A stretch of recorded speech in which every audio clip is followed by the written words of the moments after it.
The New American Standard Bible. Copyright by the Lockman Foundation. Job, Chapter 1. There was a man in the land of Uz whose name was Job, and that man was blameless, upright, fearing God and turning away from evil. 7 sons and 3 daughters were born to him. His possessions also were 7,000 sheep, 3,000 camels, 500 yoke of oxen, 500 female donkeys, and very many servants, and that man was the greatest of all the men of the East. His sons used to go and hold a feast in the house of each one on his day, and they would send and invite their 3 sisters to eat and drink with them. When the days of feasting had completed their cycle, Job would send and consecrate them, rising up early in the morning and offering burnt offerings according to the number of them all. For Job said, "Perhaps my sons have sinned and cursed God in their hearts." Thus Job did continually. Now there was a day when the sons of God came to present themselves before the Lord, and Satan also came among them. The Lord said to Satan, "From where do you come?" Then Satan answered the Lord and said, "From roaming about on the earth and walking around on it." The Lord said to Satan, "Have you considered my servant Job? For there is no one like him on the earth, a blameless and upright man, fearing God and turning away from evil." Then Satan answered the Lord, "Does Job fear God for nothing? Have you not made a hedge about him and his house and all that he has on every side? You have blessed the work of his hands, and his possessions have increased in the land. But put forth your hand now and touch all that he has. He will surely curse you to your face." Then the Lord said to Satan, "Behold, all that he has is in your power. Only do not put forth your hand on him." So Satan departed from the presence of the Lord. Now on the day when his sons and his daughters were eating and drinking wine in their oldest brother's house, a messenger came to Job and said, "The oxen were plowing and the donkeys feeding beside them, and the Sabeans attacked and took them.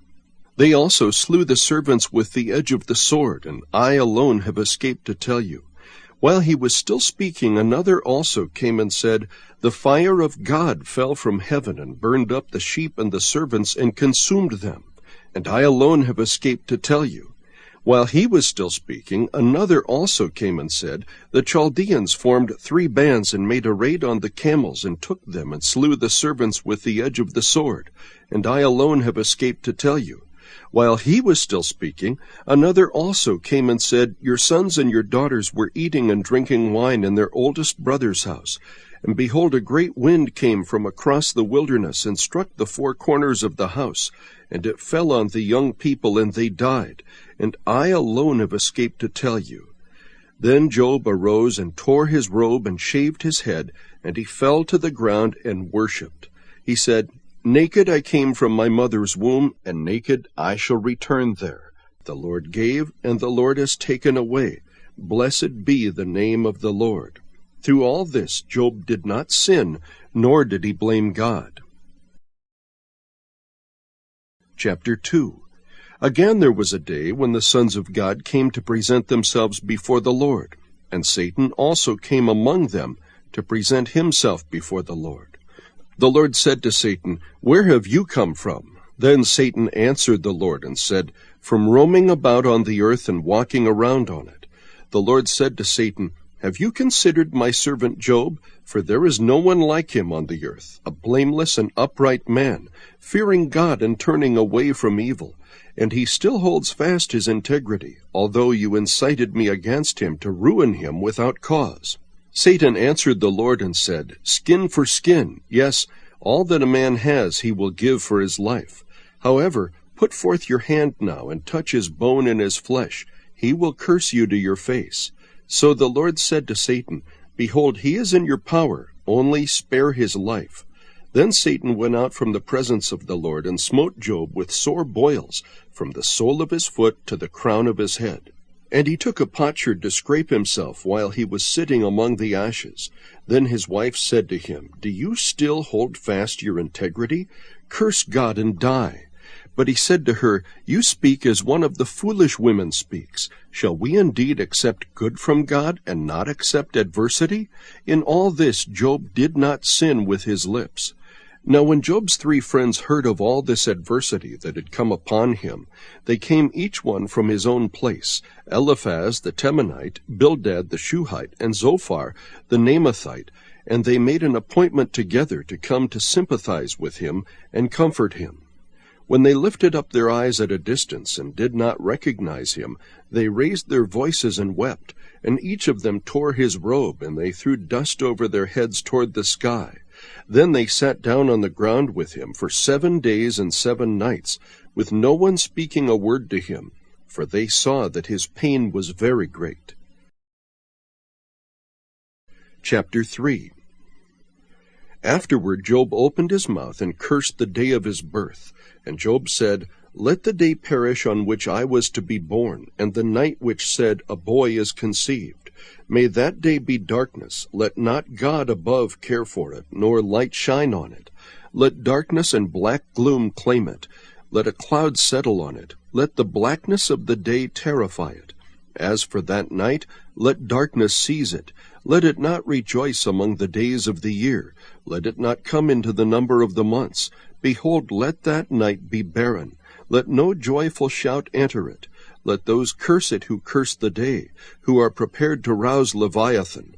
Let the stars of its twilight be darkened. Let it wait for light, but have none. And let it not see the breaking dawn, because it did not shut the opening of my mother's womb, or hide trouble from my eyes.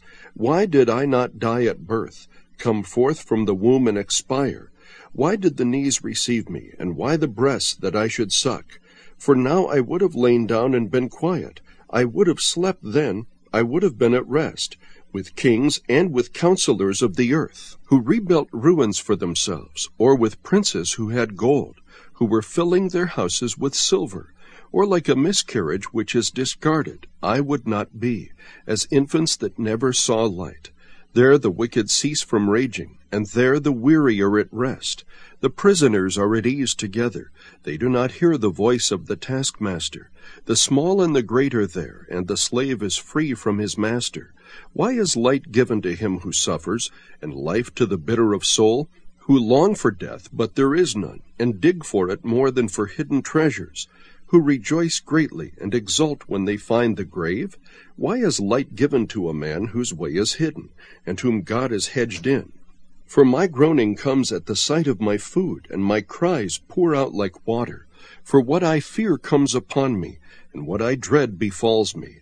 I am not at ease, nor am I quiet, and I am not at rest, but turmoil comes. Chapter 4. Then Eliphaz the Temanite answered, If one ventures a word with you, will you become impatient? But who can refrain from speaking? Behold, you have admonished many, and you have strengthened weak hands. Your words have helped the tottering to stand, and you have strengthened feeble knees. But now it has come to you, and you are impatient. It touches you, and you are dismayed. Is not your fear of God your confidence, and the integrity of your ways your hope? Remember now, whoever perished being innocent, or where were the upright destroyed? According to what I have seen, those who plow iniquity, and those who sow trouble, harvest it. By the breath of God they perish, and by the blast of his anger they come to an end. The roaring of the lion and the voice of the fierce lion, and the teeth of the young lions are broken.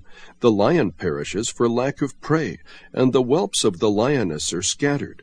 Now a word was brought to me stealthily, and my ear received a whisper of it, amid disquieting thoughts from the visions of the night, when deep sleep falls on men.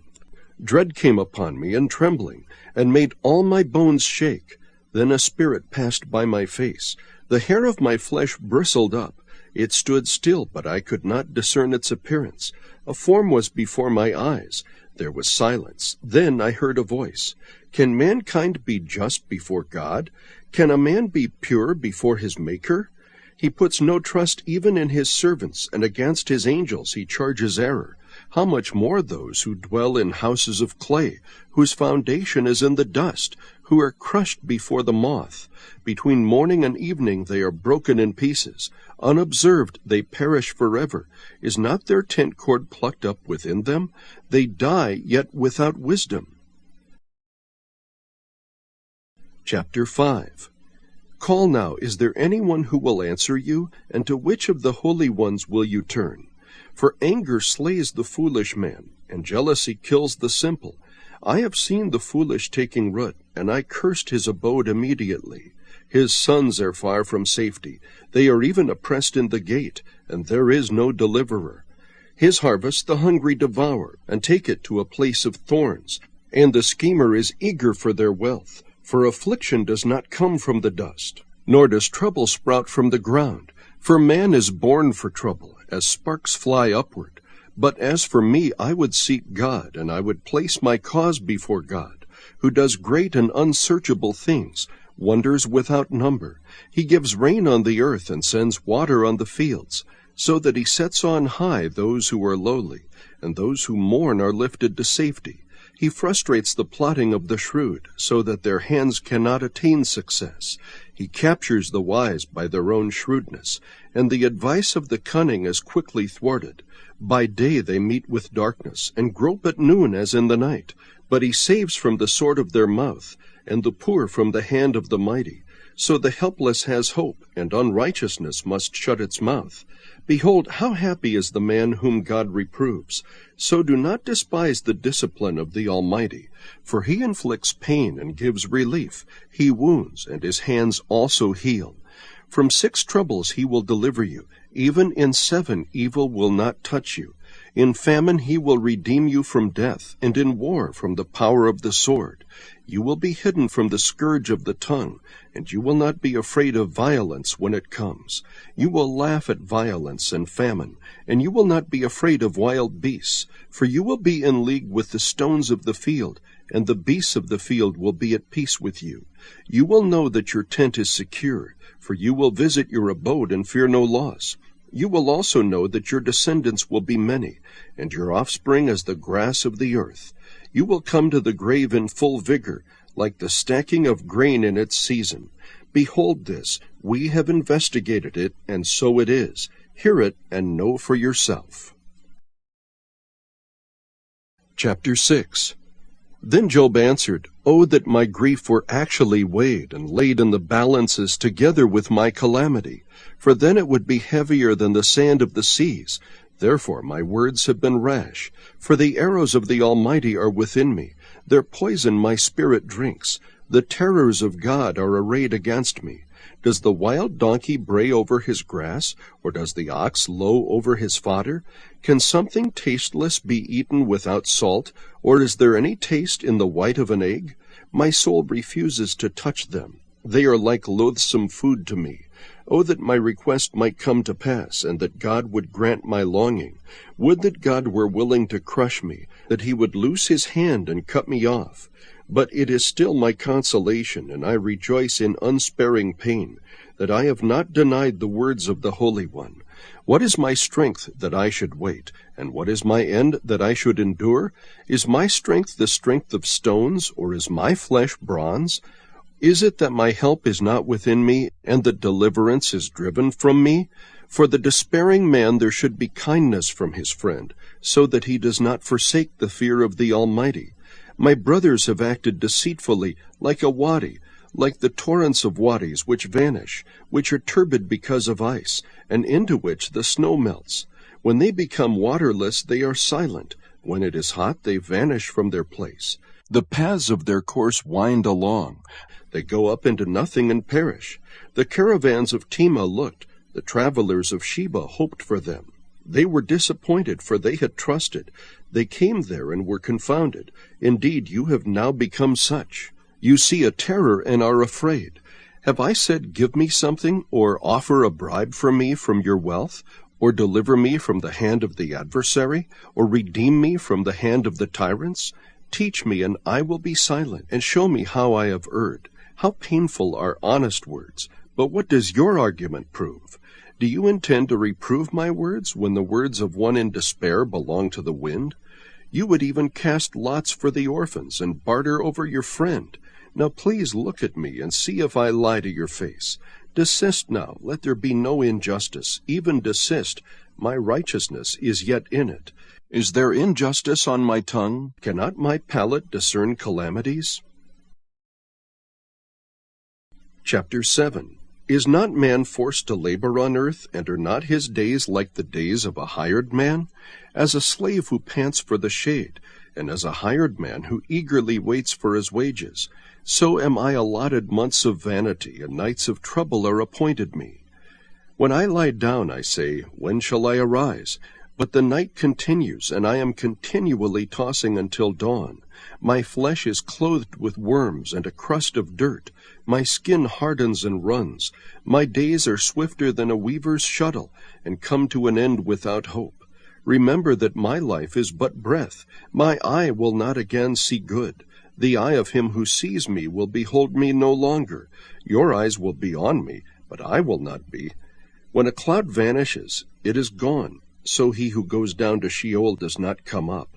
He will not return again to his house, nor will his place know him any more. Therefore, I will not restrain my mouth. I will speak in the anguish of my spirit. I will complain in the bitterness of my soul. Am I the sea, or the sea monster, that you set a guard over me? If I say, my bed will comfort me, my couch will ease my complaint, then you frighten me with dreams and terrify me by visions, so that my soul would choose suffocation, death rather than my pains. I waste away. I will not live forever. Leave me alone, for my days are but a breath. What is man that you magnify him, and that you are concerned about him, that you examine him every morning, and try him every moment? Will you never turn your gaze away from me, nor let me alone until I swallow my spittle? Have I sinned? What have I done to you, O watcher of men? Why have you set me as your target, so that I am a burden to myself? Why then do you not pardon my transgression, and take away my iniquity? For now I will lie down in the dust, and you will seek me, but I will not be. Chapter 8.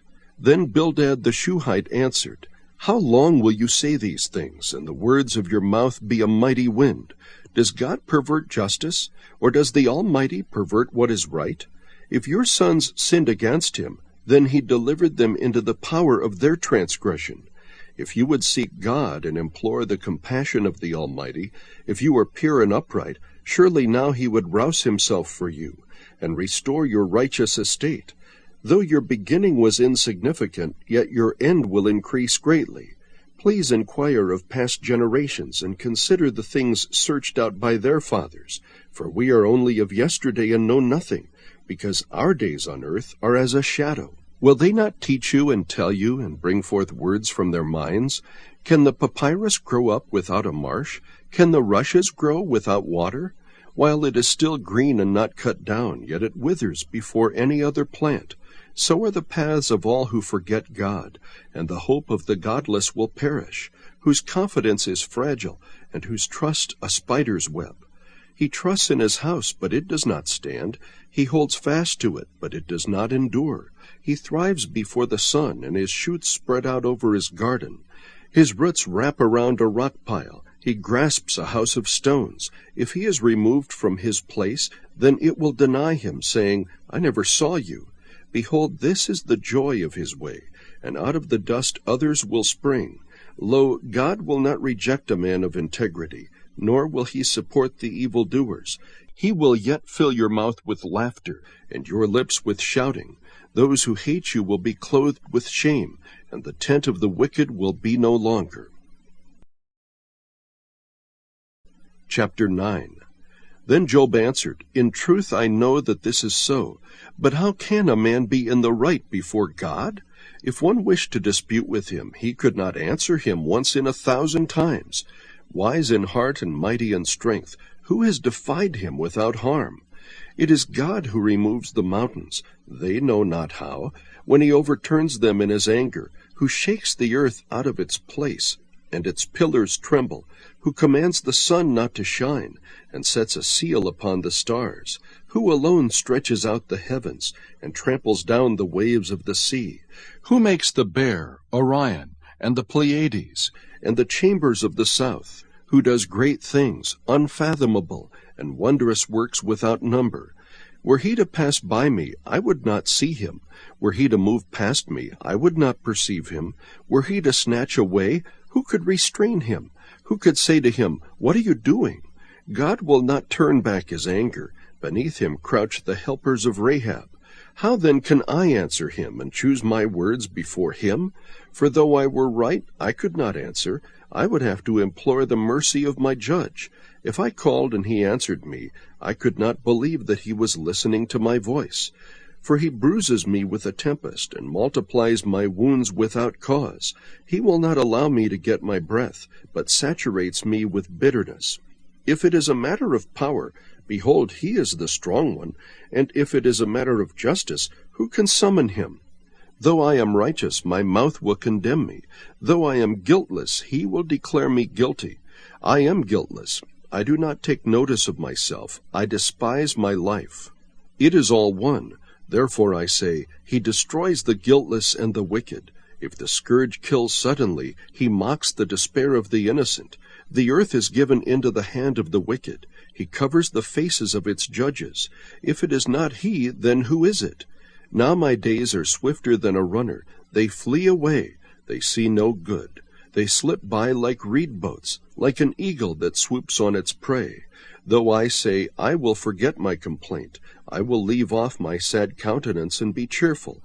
I am afraid of all my pains. I know that you will not acquit me. I am accounted wicked. Why then should I toil in vain? If I should wash myself with snow and cleanse my hands with lye, yet you would plunge me into the pit, and my own clothes would abhor me. For he is not a man as I am, that I may answer him, that we may go to court together. There is no umpire between us, who may lay his hand upon us both. Let him remove his rod from me, and let not dread of him terrify me. Then I would speak and not fear him, but I am not like that in myself. Chapter 10. I loathe my own life. I will give full vent to my complaint. I will speak in the bitterness of my soul.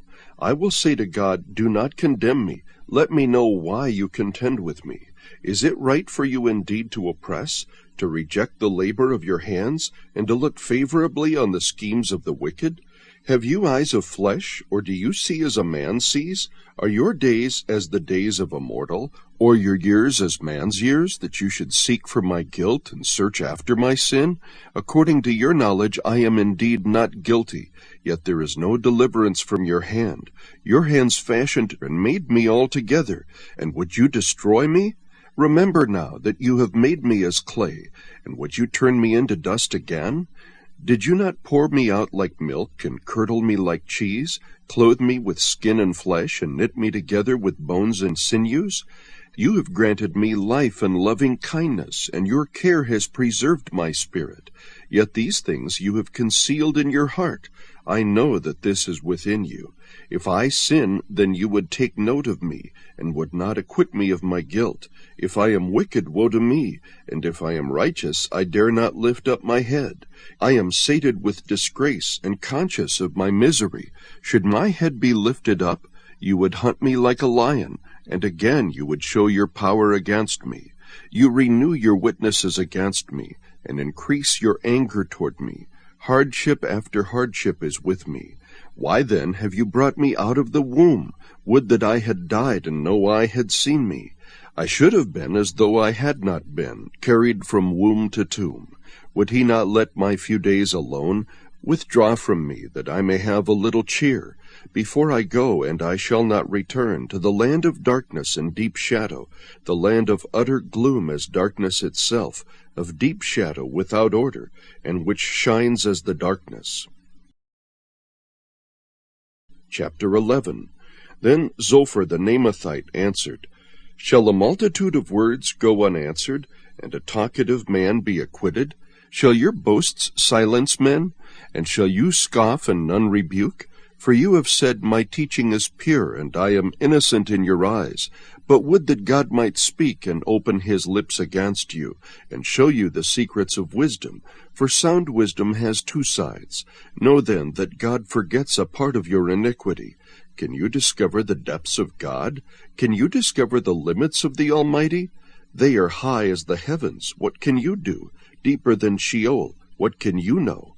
Its measure is longer than the earth, and broader than the sea. If he passes by, or shuts up, or calls an assembly, who can restrain him? For he knows false men, and he sees iniquity without investigating. An idiot will become intelligent when the foal of a wild donkey is born a man. If you would direct your heart right and spread out your hand to him.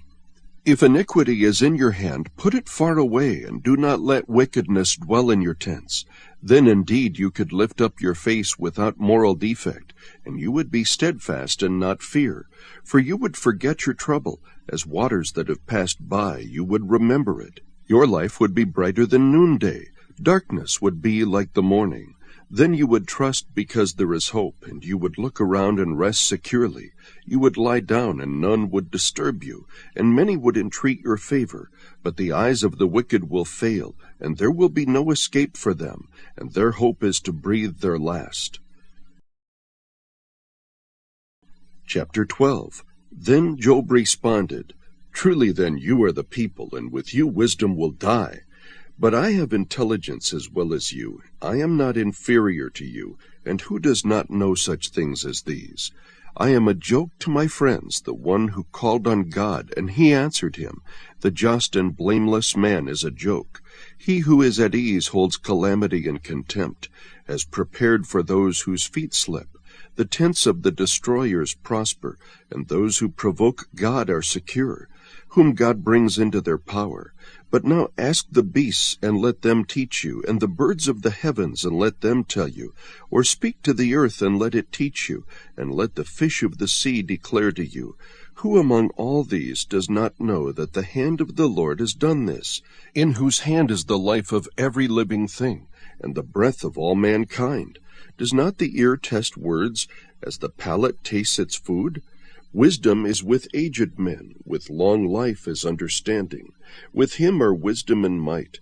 To him belong counsel and understanding. Behold, he tears down, and it cannot be rebuilt. He imprisons man, and there can be no release. Behold, he restrains the waters, and they dry up. And he sends them out, and they inundate the earth. With him are strength and sound wisdom. The misled and the misleader belong to him. He makes counselors walk barefoot, and makes fools of judges. He loosens the bond of kings, and binds their loins with a girdle. He makes priests walk barefoot, and overthrows the secure ones.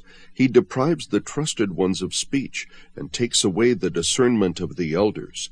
He pours contempt on nobles, and loosens the belt of the strong. He reveals mysteries from the darkness, and brings the deep darkness into light. He makes the nations great, then destroys them.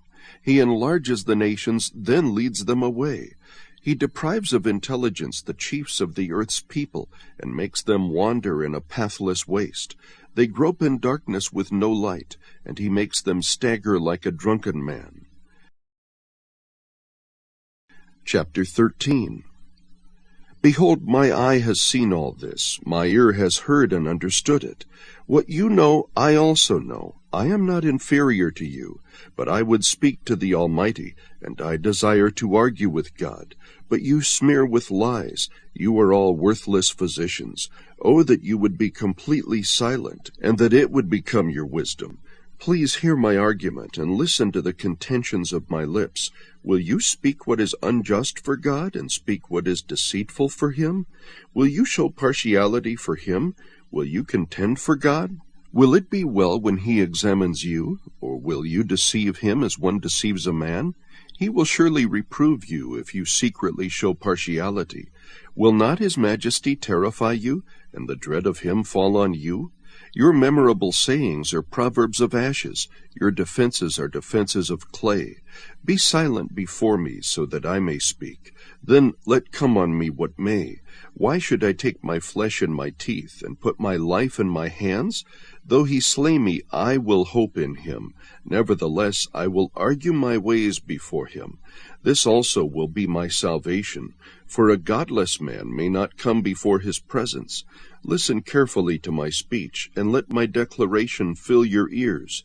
Behold now, I have prepared my case. I know that I will be vindicated. Who will contend with me? For then I would be silent and die. Only two things do not do to me. Then I will not hide from your face. Remove your hand from me, and let not the dread of you terrify me. Then call, and I will answer, or let me speak, then reply to me. How many are my iniquities and sins? Make known to me my rebellion and my sin.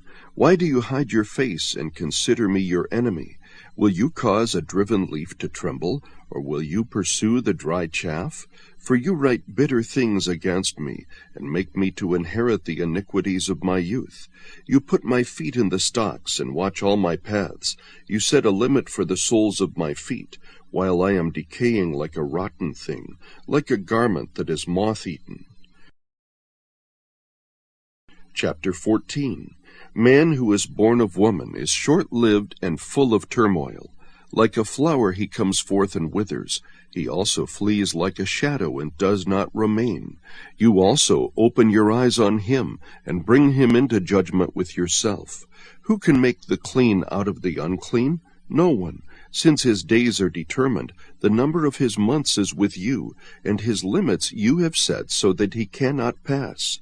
Turn your gaze from him that he may rest, until he fulfills his day like a hired man. For there is hope for a tree when it is cut down, that it will sprout again, and its shoots will not fail. Though its roots grow old in the ground, and its stump dies in the dry soil, at the scent of water it will flourish, and put forth sprigs like a plant. But man dies and lies prostrate. Man expires, and where is he?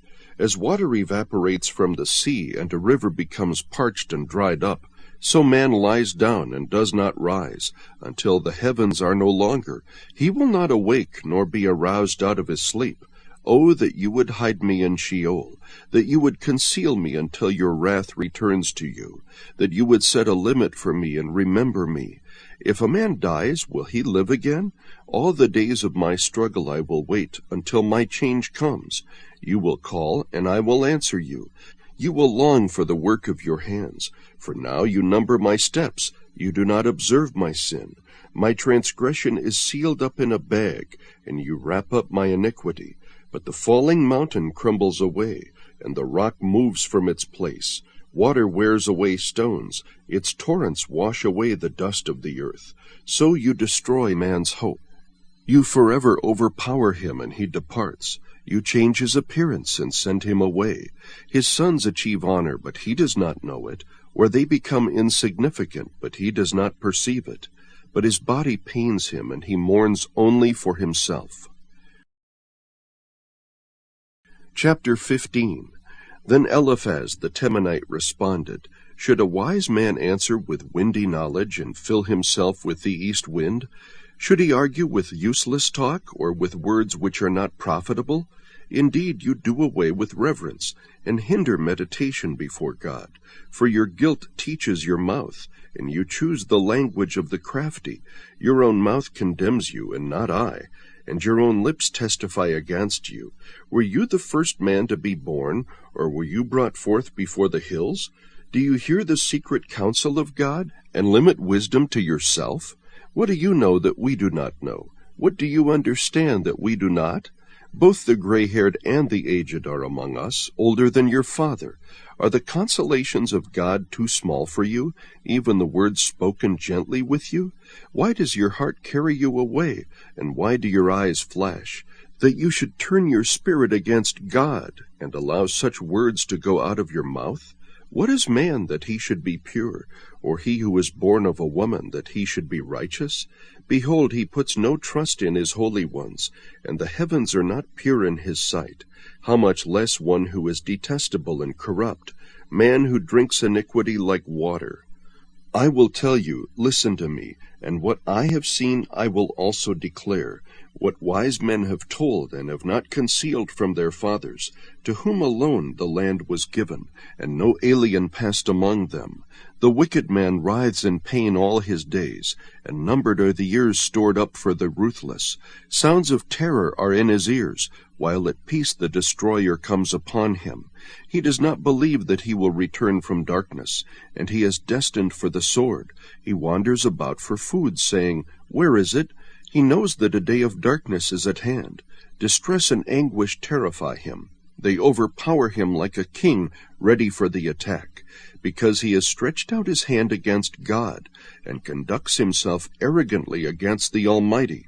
He rushes headlong at him with his massive shield, for he has covered his face with his fat, and made his thighs heavy with flesh.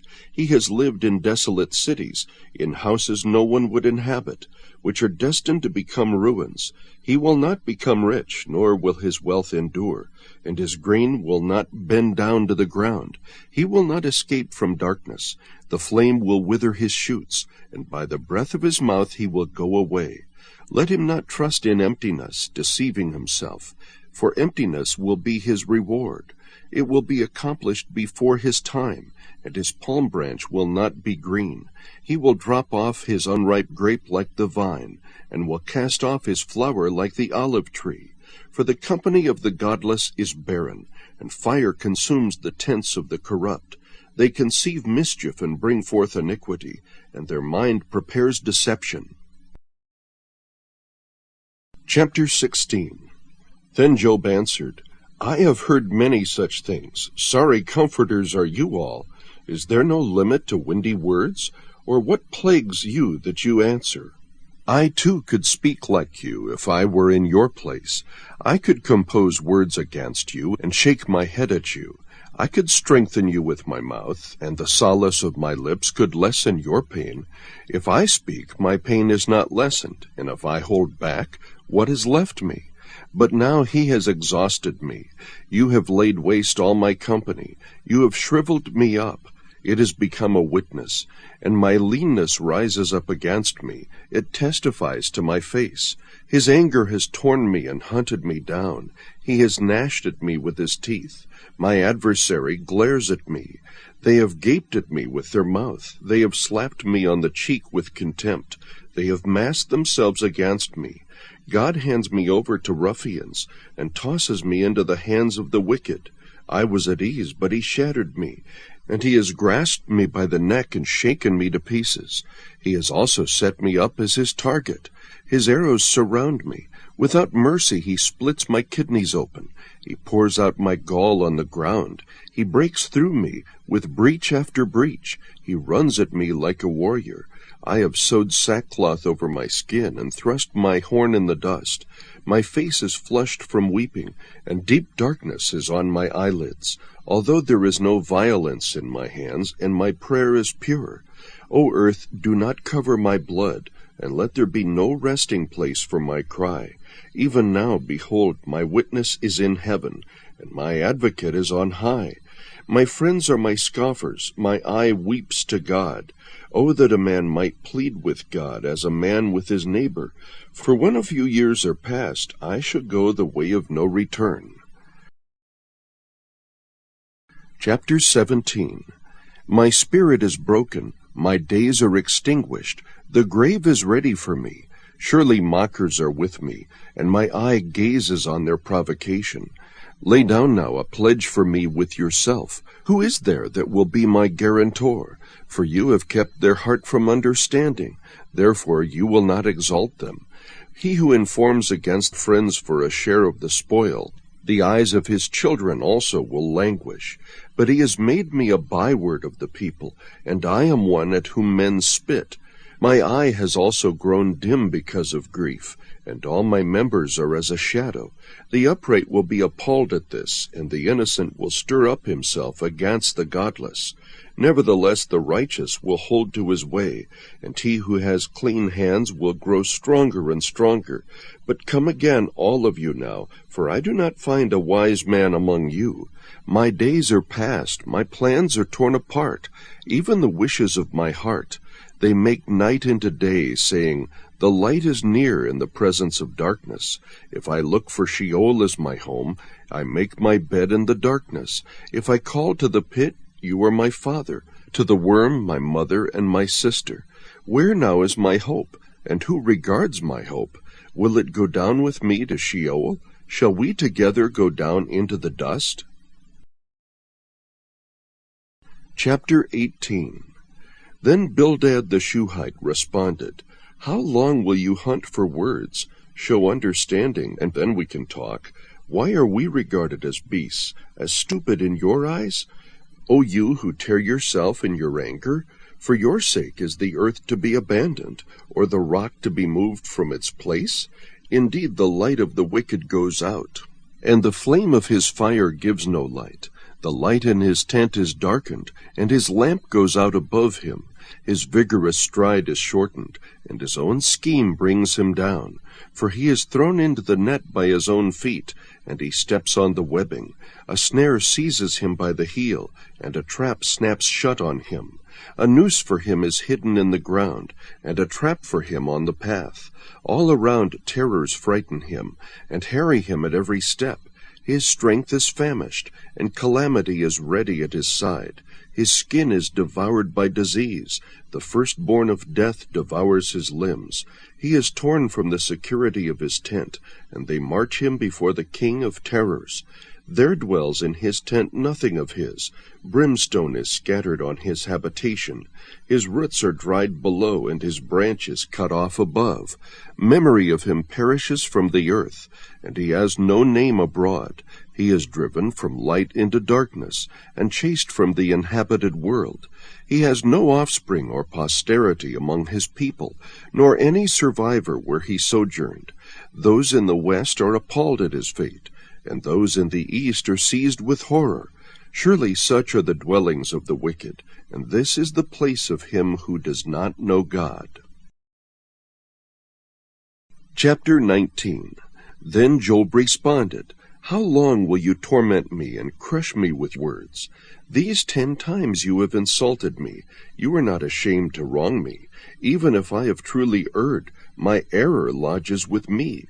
If indeed you vaunt yourselves against me and prove my disgrace to me, know then that God has wronged me and has closed his net around me. Behold, I cry violence, but I get no answer. I shout for help, but there is no justice. He has walled up my way so that I cannot pass, and he has put darkness on my paths. He has stripped my honor from me, and removed the crown from my head. He breaks me down on every side, and I am gone, and he has uprooted my hope like a tree. He has also kindled his anger against me, and considered me as his enemy. His troops come together and build up their way against me, and camp around my tent. He has removed my brothers far from me, and my acquaintances are completely estranged from me. My relatives have failed, and my intimate friends have forgotten me. Those who live in my house and my maids consider me a stranger. I am a foreigner in their sight. I call to my servant, but he does not answer. I have to implore him with my mouth. My breath is offensive to my wife, and I am loathsome to my own brothers. Even young children despise me. I rise up, and they speak against me. All my associates abhor me, and those I love have turned against me. My bone clings to my skin and my flesh, and I have escaped only by the skin of my teeth. Pity me, O you my friends, for the hand of God has struck me. Why do you persecute me as God does, and are not satisfied with my flesh? Oh, that my words were written! Oh, that they were inscribed in a book, that with an iron stylus and lead they were engraved in the rock forever. As for me, I know that my Redeemer lives, and at the last he will take his stand on the earth. Even after my skin is destroyed, yet from my flesh I shall see God, whom I myself shall behold, and whom my eyes will see and not another.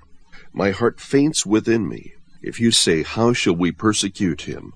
And what pretext for a case against him can we find? Then be afraid of the sword for yourselves, for wrath brings the punishment of the sword, so that you may know there is judgment. Chapter 20. Then Zophar the Naamathite answered, Therefore my disquieting thoughts make me respond, even because of my inward agitation. I listened to the reproof which insults me, and the spirit of my understanding makes me answer. Do you know this from of old, from the establishment of man on earth, that the triumphing of the wicked is short, and the joy of the godless momentary? Though his loftiness reaches the heavens, and his head touches the clouds, he perishes forever like his refuse. Those who have seen him will say, "Where is he?" He flies away like a dream, and they cannot find him. Even like a vision of the night he is chased away. The eye which saw him sees him no longer, and his place no longer beholds him. His sons favor the poor, and his hands give back his wealth. His bones are full of his youthful vigor, but it lies down with him in the dust. Though evil is sweet in his mouth, and he hides it under his tongue, though he desires it and will not let it go, but holds it in his mouth, yet his food in his stomach is changed to the venom of cobras within him. He swallows riches, but will vomit them up. God will expel them from his belly. He sucks the poison of cobras. The viper's tongue slays him. He does not look at the streams, the rivers flowing with honey and curds. He returns what he has attained, and cannot swallow it. As to the riches of his trading, he cannot even enjoy them. For he has oppressed and forsaken the poor. He has seized a house which he has not built, because he knew no quiet within him. He does not retain anything he desires. Nothing remains for him to devour. Therefore his prosperity does not endure. In the fullness of his plenty he will be cramped. The hand of everyone who suffers will come against him. When he fills his belly, God will send his fierce anger on him, and will rain it on him while he is eating. He may flee from the iron weapon, but the bronze bow will pierce him. It is drawn forth and comes out of his back, even the glittering point from his gall. Terrors come upon him. Complete darkness is held in reserve for his treasures. An unfanned fire will devour him. It will consume the survivor in his tent. The heavens will reveal his iniquity, and the earth will rise up against him. The increase of his house will depart. His possessions will flow away in the day of his anger. This is the wicked man's portion from God, even the heritage decreed to him by God. Chapter 21. Then Job answered, "Listen carefully to my speech, and let this be your way of consolation. Bear with me that I may speak, then after I have spoken you may mock. As for me, is my complaint to man? And why should I not be impatient? Look at me and be astonished, and put your hand over your mouth. Even when I remember I am disturbed, and horror takes hold of my flesh. Why do the wicked still live? Continue on, also become very powerful. Their descendants are established with them in their sight, and their offspring before their eyes.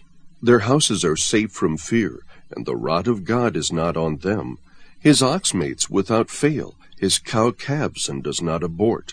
They send forth their little ones like the flock, and their children skip about.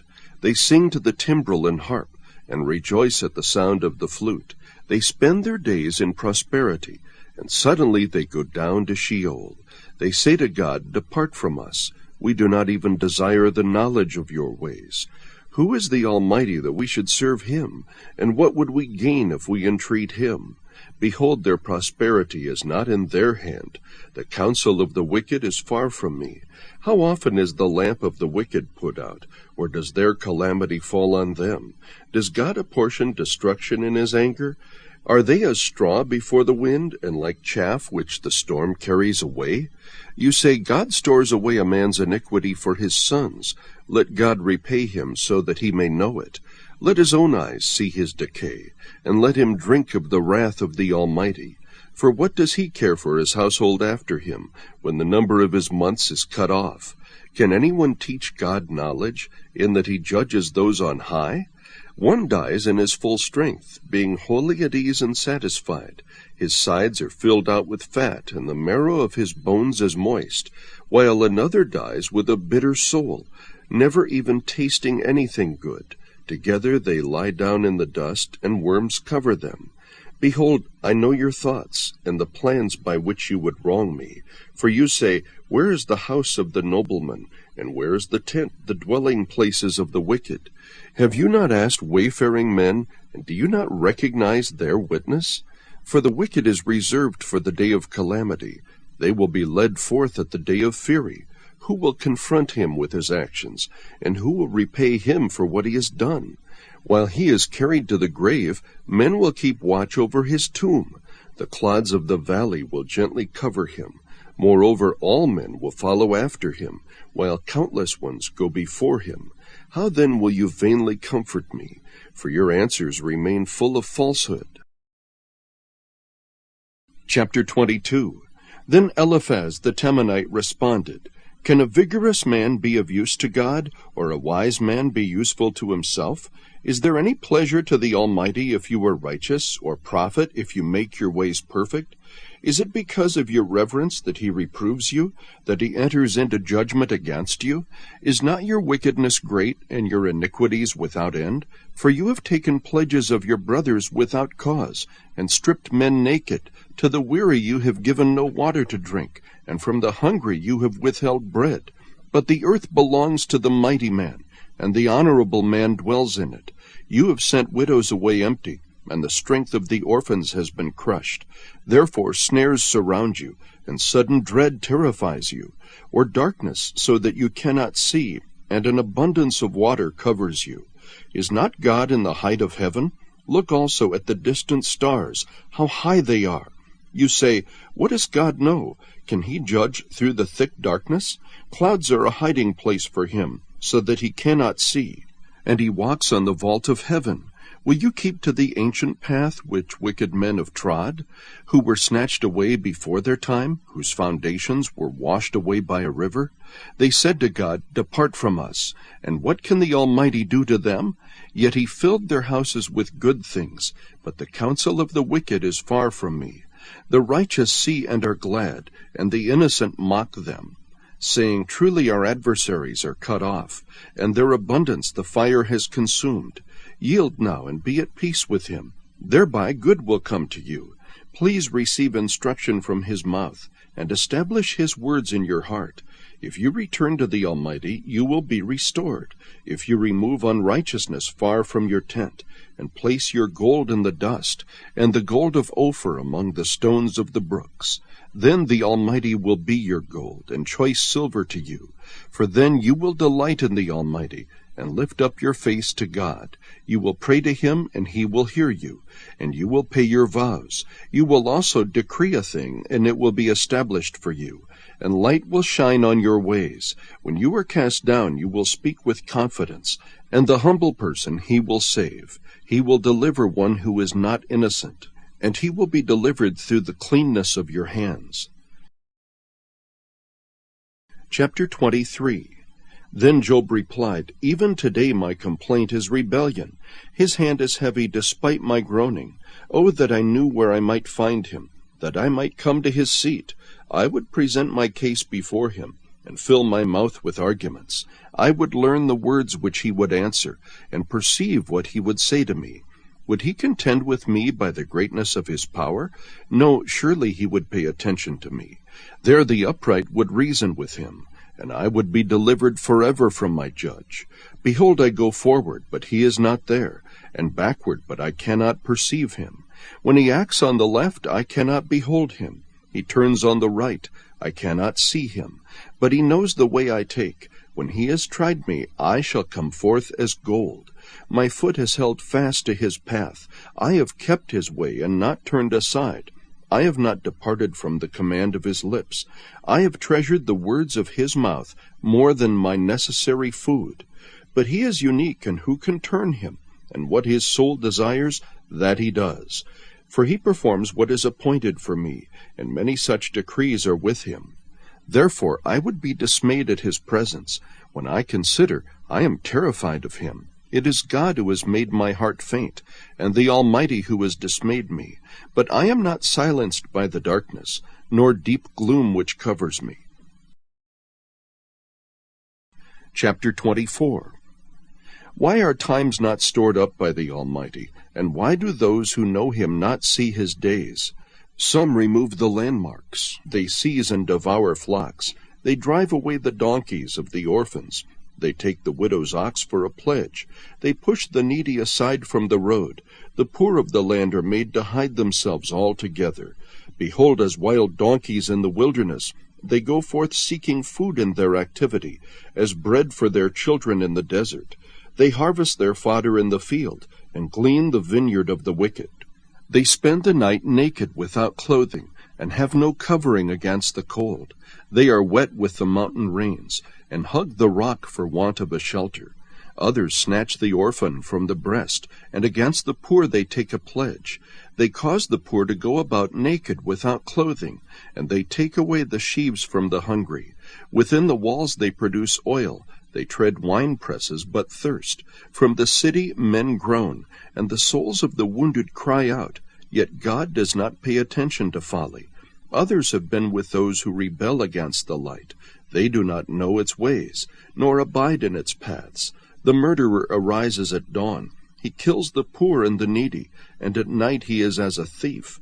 The eye of the adulterer waits for the twilight, saying, "No eye will see me," and he disguises his face.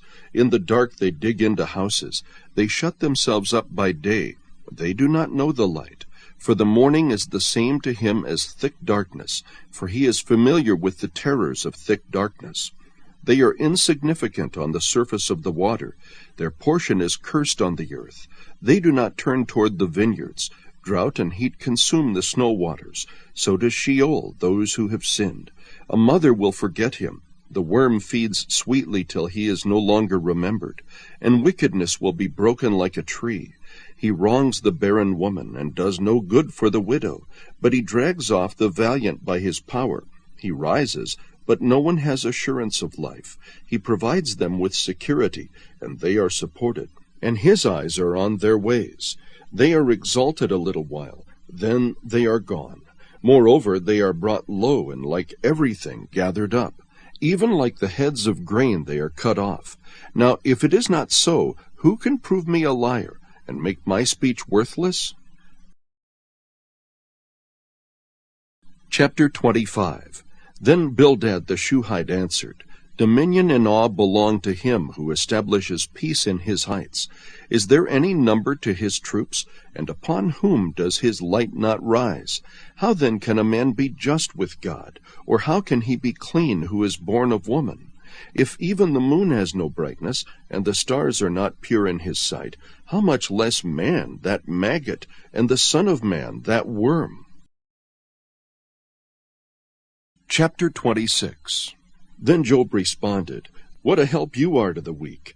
How you have saved the arm without strength! What counsel you have given to one without wisdom!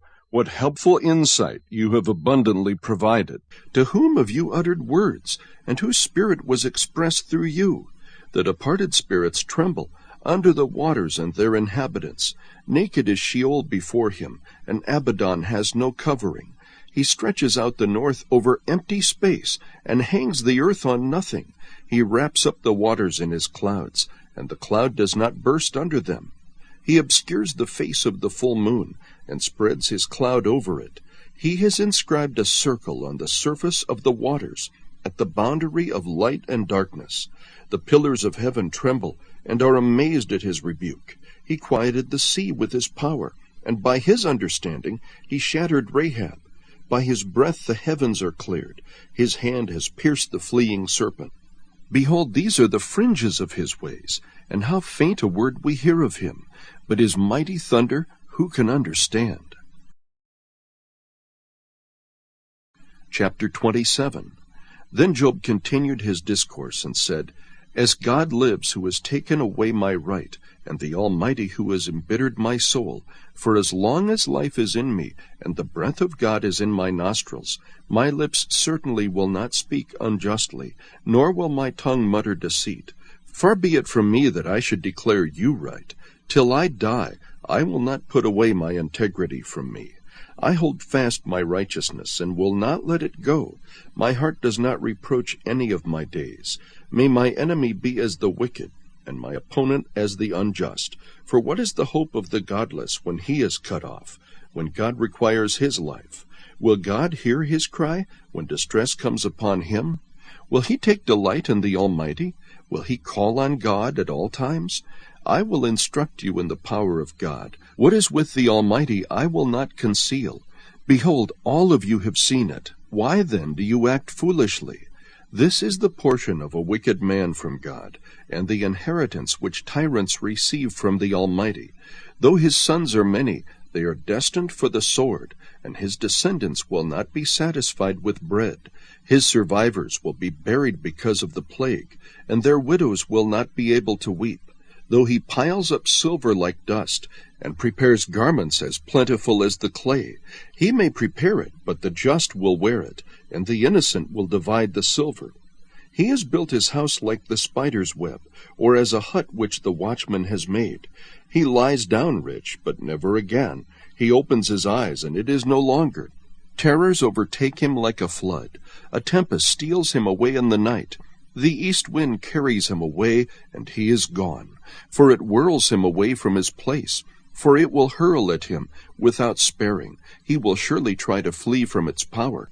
Men will clap their hands at him, and will hiss him from his place.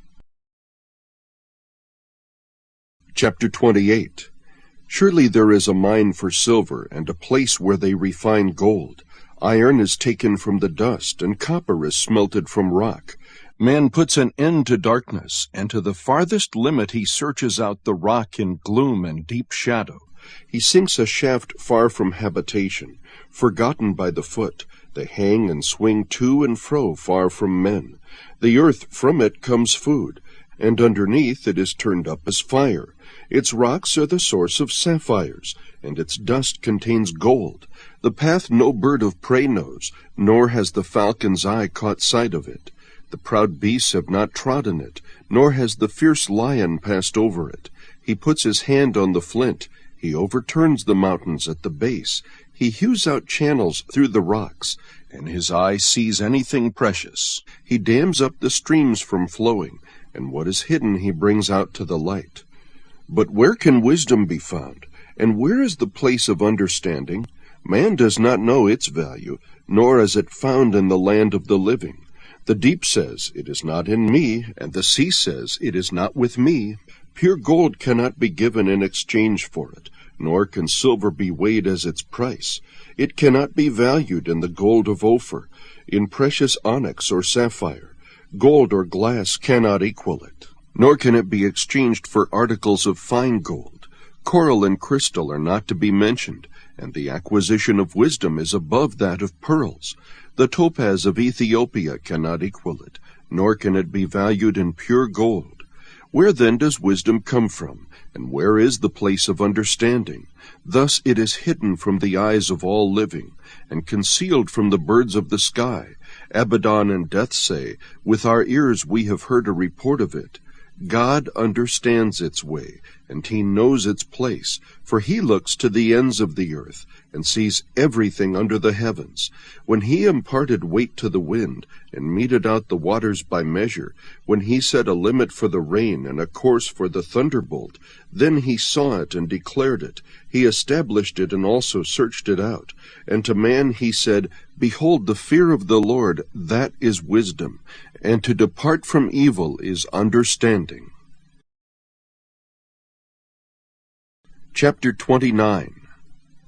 And Job again took up his discourse, and said, "Oh, that I were as in months gone by, as in the days when God watched over me, when his lamp shone over my head, and by his light I walked through darkness, as I was in the prime of my days, when the friendship of God was over my tent, when the Almighty was yet with me, and my children were around me, when my steps were bathed in butter, and the rock poured out for me streams of oil. When I went out to the gate of the city, when I took my seat in the square, the young men saw me and hid themselves, and the old men arose and stood. The princes stopped talking, and put their hands on their mouths. The voice of the nobles was hushed, and their tongues stuck to their palate. For when the ear heard, it called me blessed, and when the eye saw, it gave witness of me, because I delivered the poor who cried for help, and the orphan who had no helper. The blessing of the one ready to perish came upon me, and I made the widow's heart sing for joy. I put on righteousness, and it clothed me. My justice was like a robe and a turban. I was eyes to the blind and feet to the lame.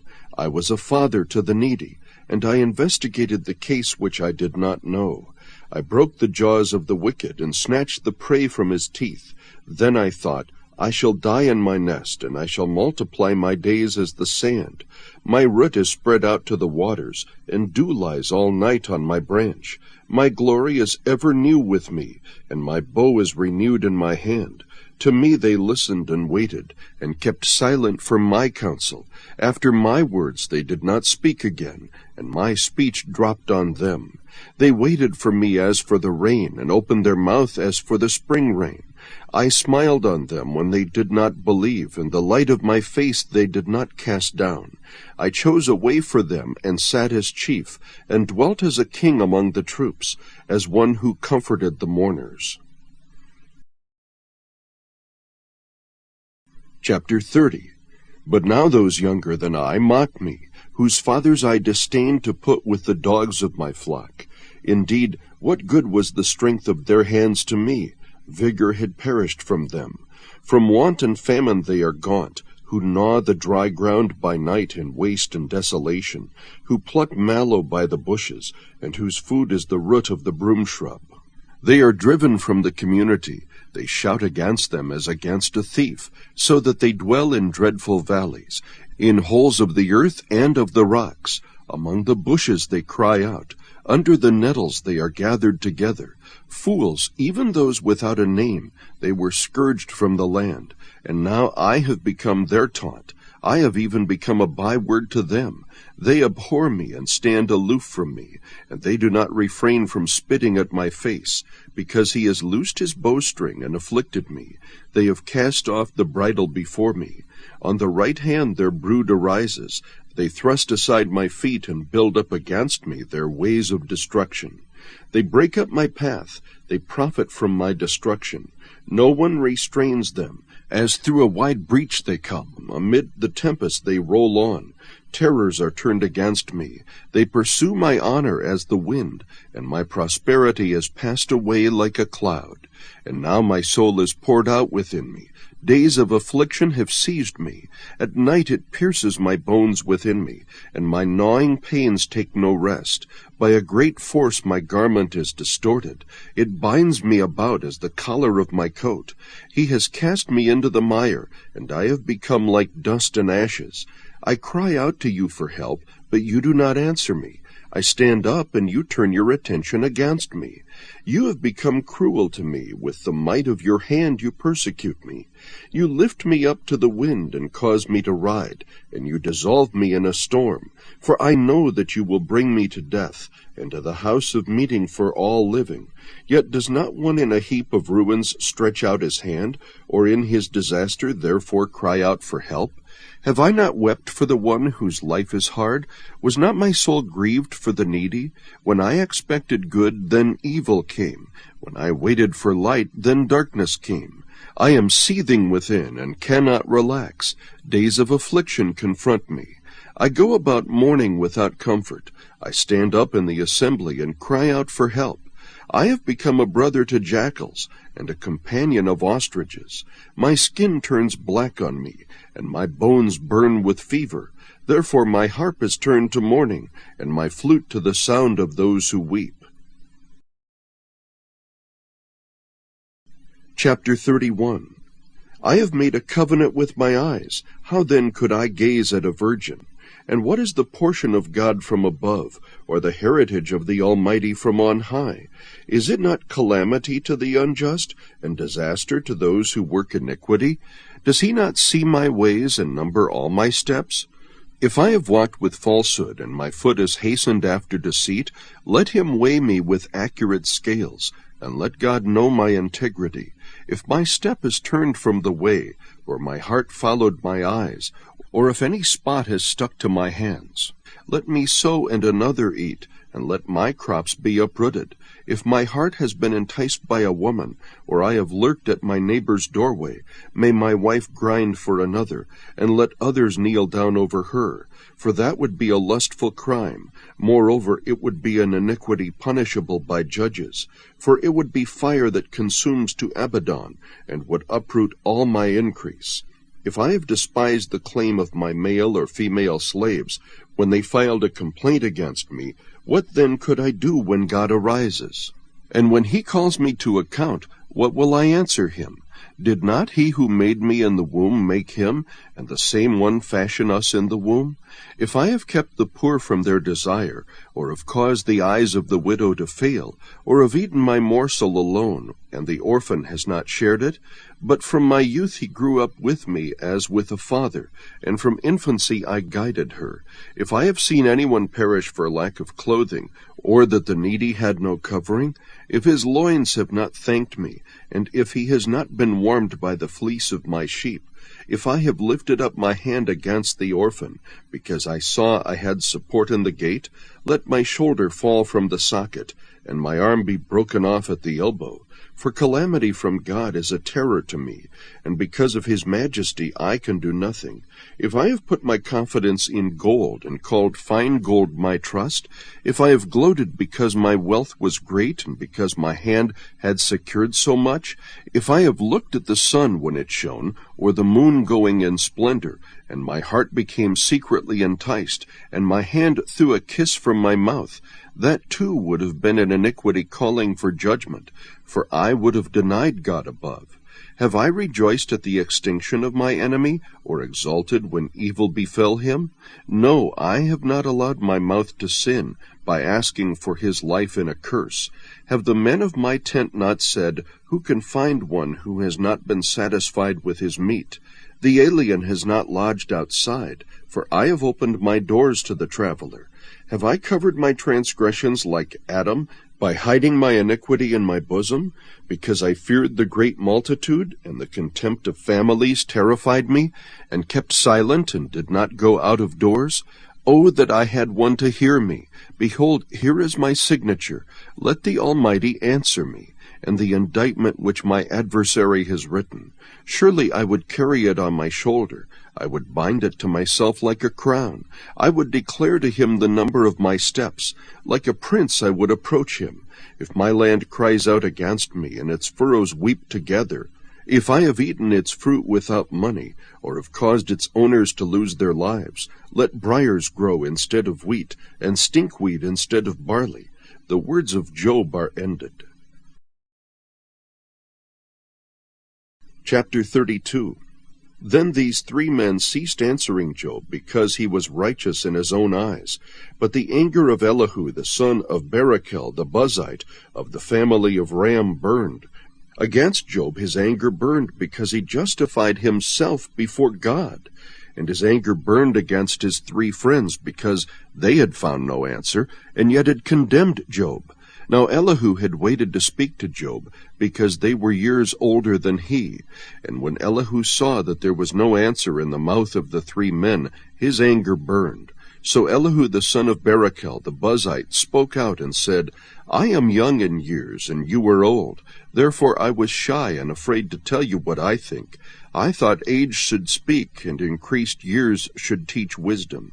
But it is a spirit in man, and the breath of the Almighty gives them understanding. The abundant in years may not be wise, nor may elders understand justice. So I say, listen to me. I too will tell what I think. Behold, I waited for your words. I listened to your reasonings while you pondered what to say. I even paid close attention to you. Indeed, there was no one who refuted Job, not one of you who answered his words. Do not say, we have found wisdom. God will rout him, not man, for he has not arranged his words against me, nor will I reply to him with your arguments. They are dismayed. They no longer answer. Words have failed them. Shall I wait because they do not speak, because they stop and no longer answer? I too will answer my share. I also will tell my opinion, for I am full of words. The spirit within me constrains me. Behold, my belly is like unvented wine. Like new wineskins it is about to burst. Let me speak that I may get relief. Let me open my lips and answer. Let me now be partial to no one, nor flatter any man. For I do not know how to flatter, else my Maker would soon take me away. Chapter 33. However now, Job, please hear my speech, and listen to all my words. Behold now, I open my mouth. My tongue in my mouth speaks. My words are from the uprightness of my heart, and my lips speak knowledge sincerely. The Spirit of God has made me, and the breath of the Almighty gives me life. Refute me if you can. Array yourselves before me. Take your stand. Behold, I belong to God like you. I too have been formed out of the clay. Behold, no fear of me should terrify you, nor should my pressure weigh heavily on you. Surely you have spoken in my hearing, and I have heard the sound of your words. I am pure, without transgression. I am innocent, and there is no guilt in me.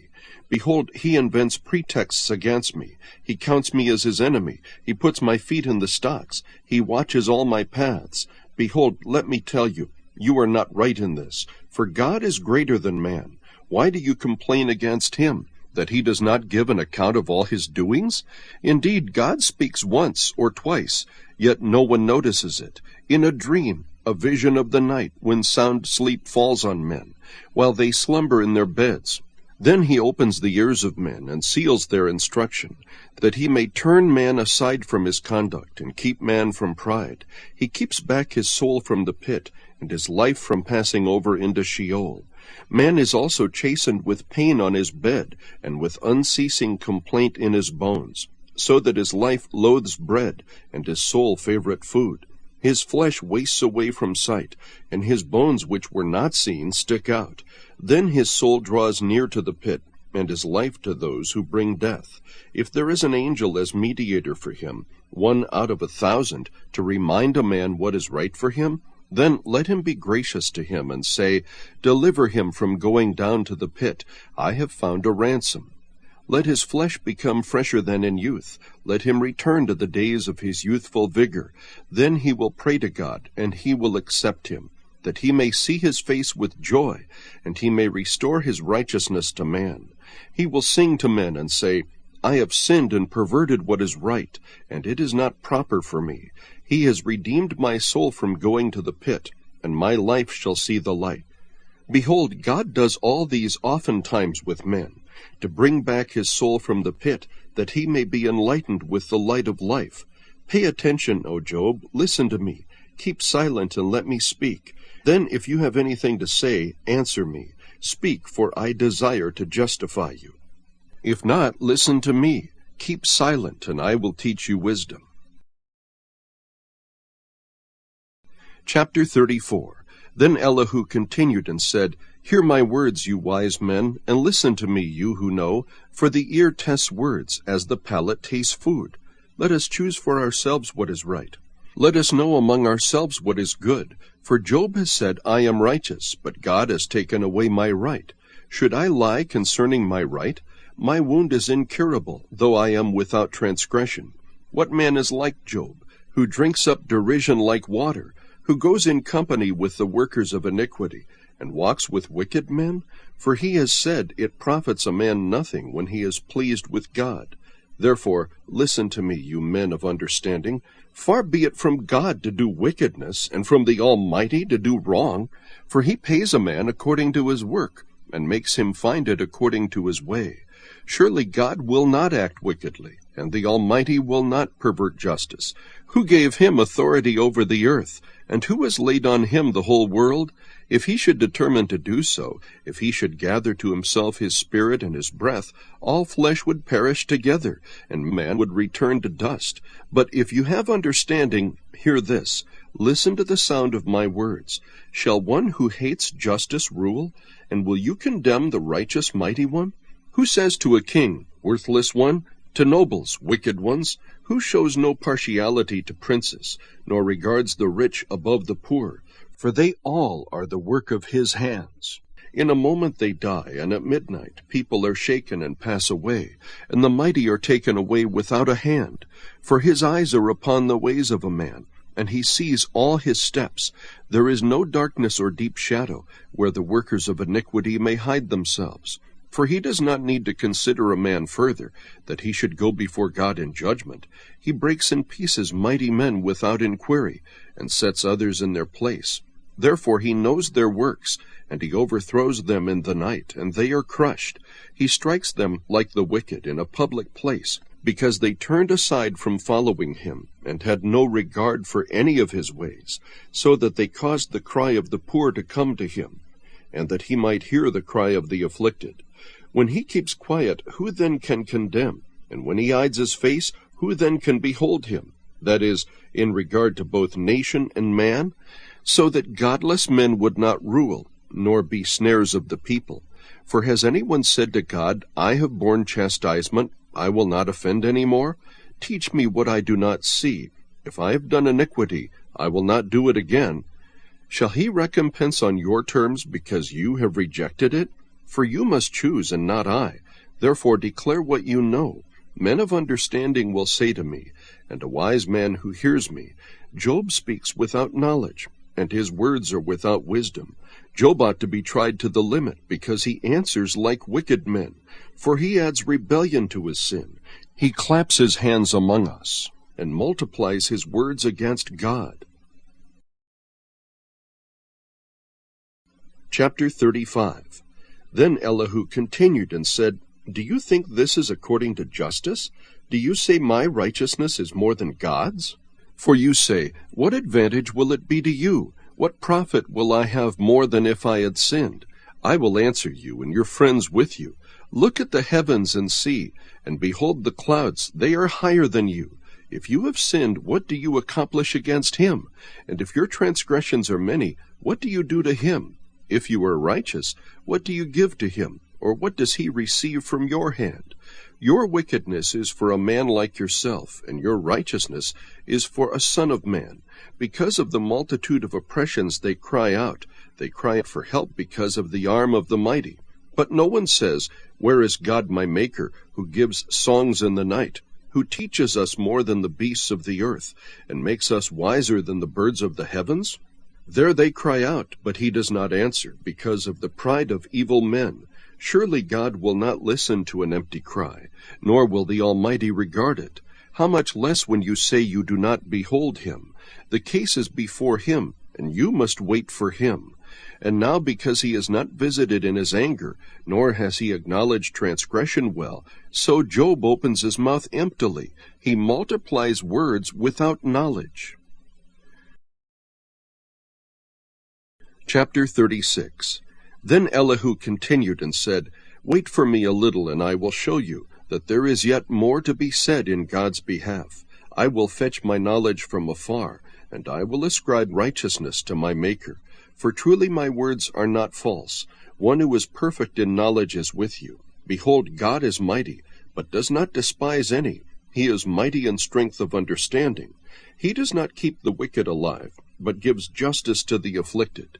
He does not withdraw his eyes from the righteous, but with kings on the throne. He has seated them forever, and they are exalted. And if they are bound in fetters, and are caught in the cords of affliction, then he declares to them their work, and their transgressions, that they have magnified themselves. He opens their ear to instruction, and commands that they return from evil. If they hear and serve him, they will end their days in prosperity, and their years in pleasures.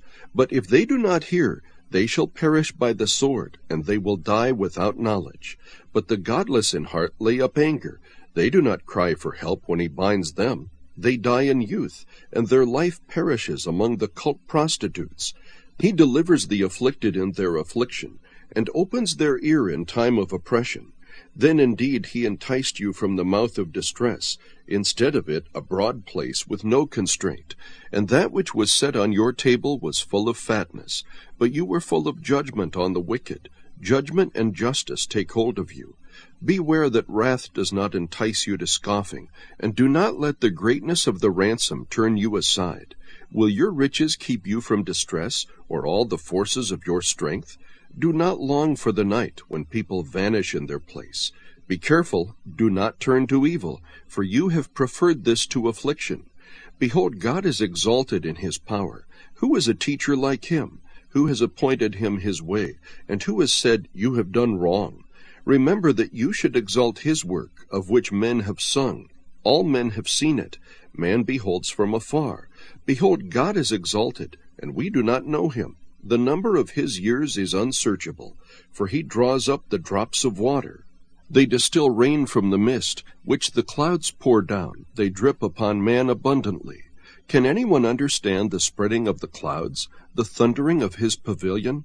Behold, he spreads his lightning about him, and he covers the depths of the sea. For by these he judges peoples. He gives food in abundance. He covers his hands with the lightning, and commands it to strike the mark. Its noise declares his presence, the cattle also, concerning what is coming up.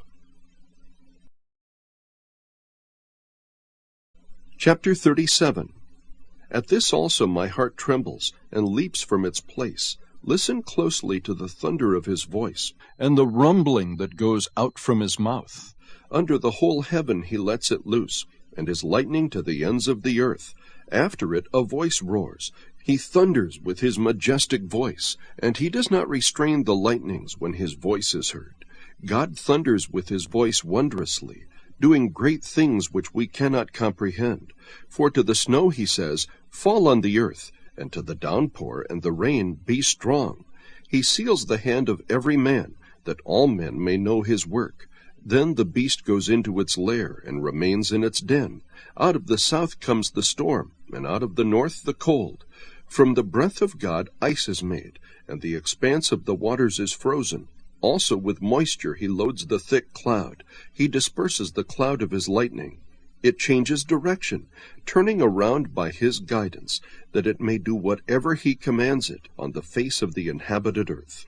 Whether for correction, or for his world, or for loving kindness, he causes it to happen. Listen to this, O Job. Stand and consider the wonders of God. Do you know how God establishes them, and makes the lightning of his cloud to shine? Do you know about the layers of the thick clouds, the wonders of one perfect in knowledge?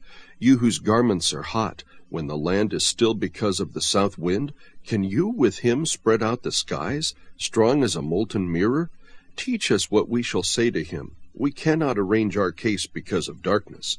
Shall it be told him that I would speak, or should a man say that he would be swallowed up?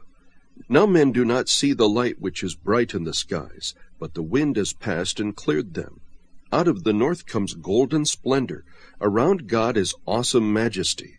The Almighty, we cannot find him. He is exalted in power, and he will not do violence to justice and abundant righteousness. Therefore men fear him. He does not regard any who are wise of heart. Chapter 38. Then the Lord answered Job out of the whirlwind and said, Who is this that darkens counsel by words without knowledge? Now gird up your loins like a man, and I will ask you, and you instruct me. Where were you when I laid the foundation of the earth? Tell me if you have understanding. Who set its measurements, since you know, or who stretched the line on it?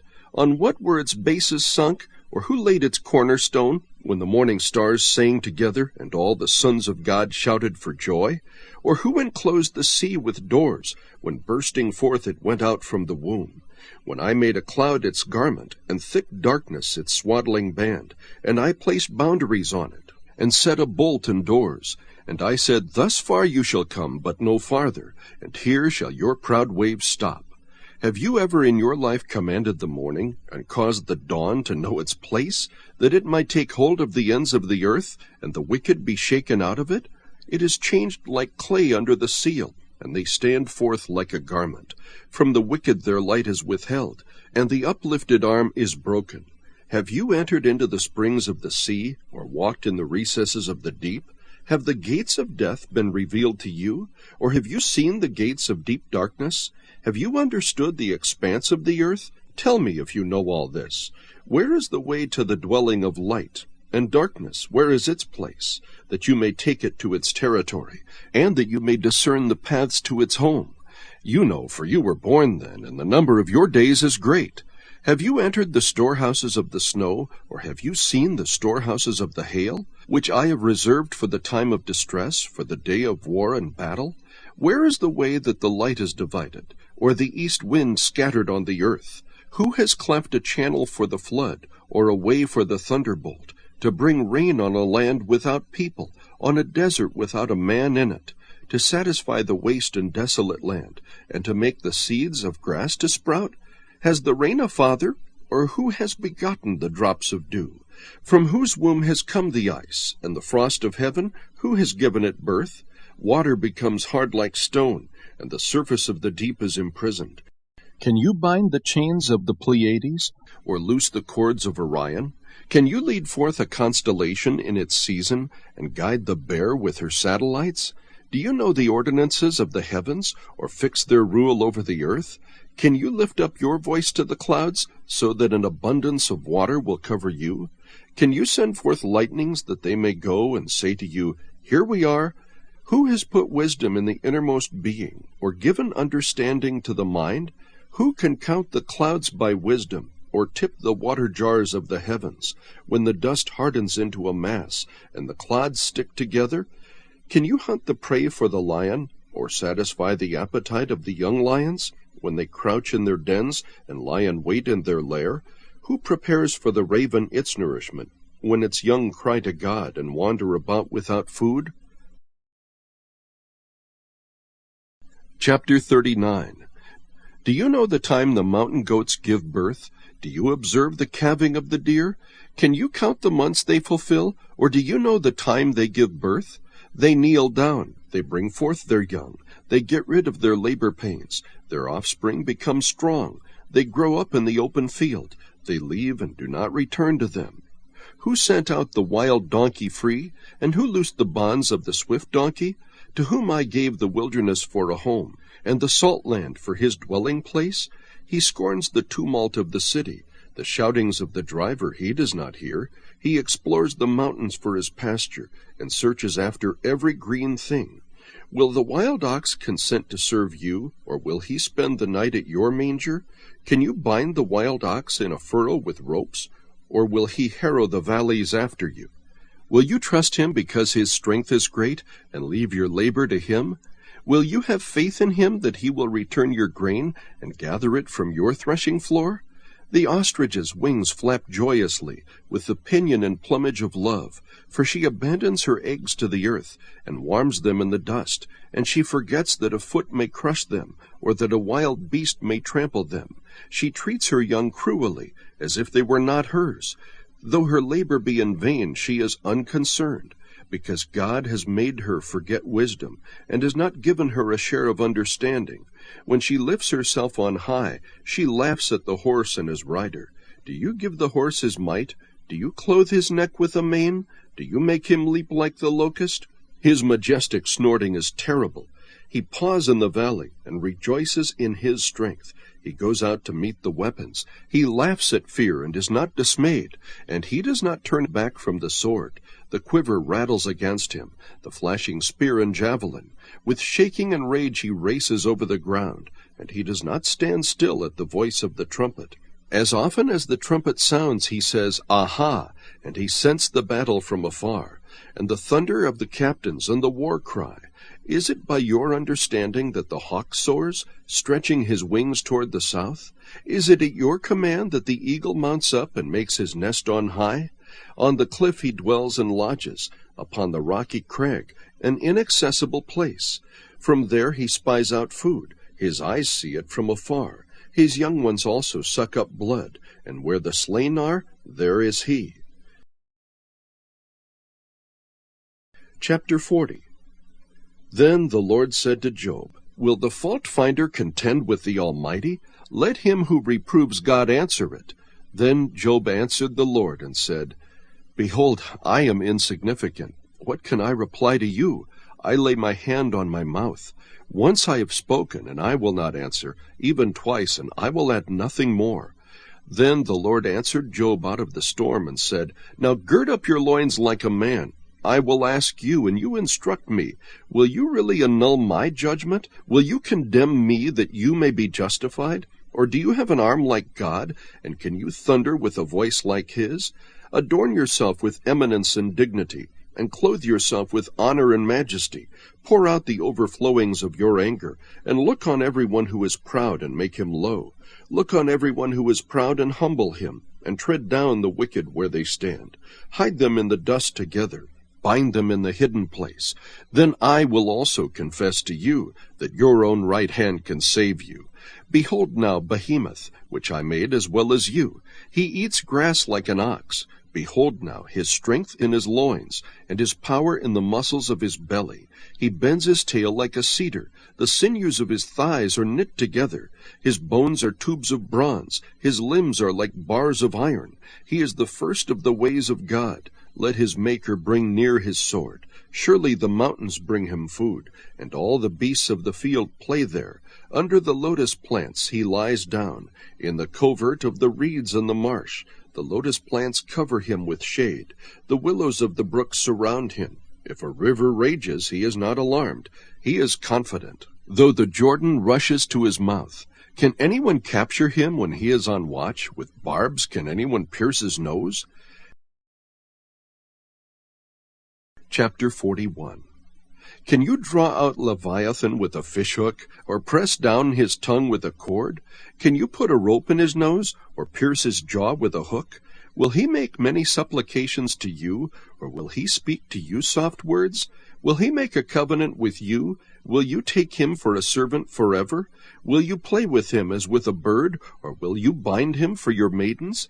Will the traders bargain over him? Will they divide him among the merchants? Can you fill his skin with harpoons, or his head with fishing spears? Lay your hand on him. Remember the battle. You will not do it again. Behold, your expectation is false. Will you be laid low even at the sight of him?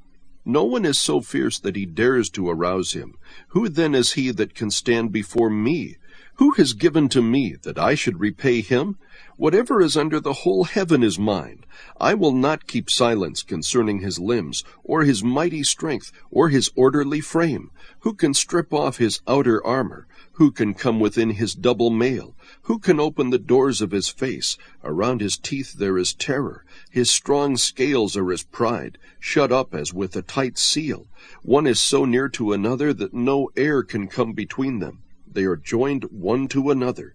They clasp each other and cannot be separated. His sneezes flash forth light, and his eyes are like the eyelids of the morning. Out of his mouth go burning torches. Sparks of fire leap forth. Out of his nostrils smoke goes forth, as from a boiling pot and burning rushes. His breath kindles coals, and a flame goes forth from his mouth. In his neck lodges strength, and dismay leaps before him. The folds of his flesh are joined together, firm on him and immovable. His heart is as hard as a stone, even as hard as a lower millstone. When he raises himself up, the mighty fear. Because of the crashing they are bewildered. The sword that reaches him cannot avail, nor the spear, the dart, or the javelin. He regards iron as straw, bronze as rotten wood. The arrow cannot make him flee. Sling stones are turned into stubble for him. Clubs are regarded as stubble. He laughs at the rattling of the javelin. His underparts are like sharp potsherds. He spreads out like a threshing sledge on the mire. He makes the depths boil like a pot. He makes the sea like a jar of ointment. Behind him he makes a wake to shine. One would think the deep to be gray-haired. Nothing on earth is like him, one made without fear. He looks on everything that is high. He is king over all the sons of pride. Chapter 42. Then Job answered the Lord and said, I know that you can do all things, and that no purpose of yours can be thwarted. Who is this that hides counsel without knowledge? Therefore I have declared that which I did not understand, things too wonderful for me, which I did not know. Hear now, and I will speak. I will ask you, and you instruct me. I have heard of you by the hearing of the ear, but now my eye sees you. Therefore I retract, and I repent in dust and ashes. It came about after the Lord had spoken these words to Job, that the Lord said to Eliphaz the Temanite, My wrath is kindled against you and against your two friends, because you have not spoken of me what is right, as my servant Job has. Now therefore, take for yourselves 7 bulls and 7 rams, and go to my servant Job, and offer up a burnt offering for yourselves, and my servant Job will pray for you. For I will accept him, so that I may not do with you according to your folly, because you have not spoken of me what is right, as my servant Job has. So Eliphaz the Temanite, and Bildad the Shuhite, and Zophar the Naamathite went and did as the Lord told them, and the Lord accepted Job. The Lord restored the fortunes of Job when he prayed for his friends, and the Lord increased all that Job had twofold. Then all his brothers and all his sisters and all who had known him before came to him, and they ate bread with him in his house, and they consoled him and comforted him for all the adversities that the Lord had brought on him.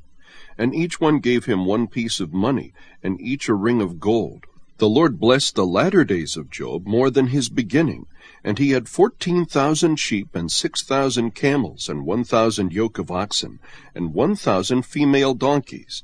He had 7 sons and 3 daughters. He named the first Jemimah, and the second Keziah, and the third Keren-Happuch. In all the land no women were found so fair as Job's daughters, and their father gave them inheritance among their brothers. After this Job lived 140 years, and saw his sons and his grandsons 4 generations, and Job died an old man and full of days.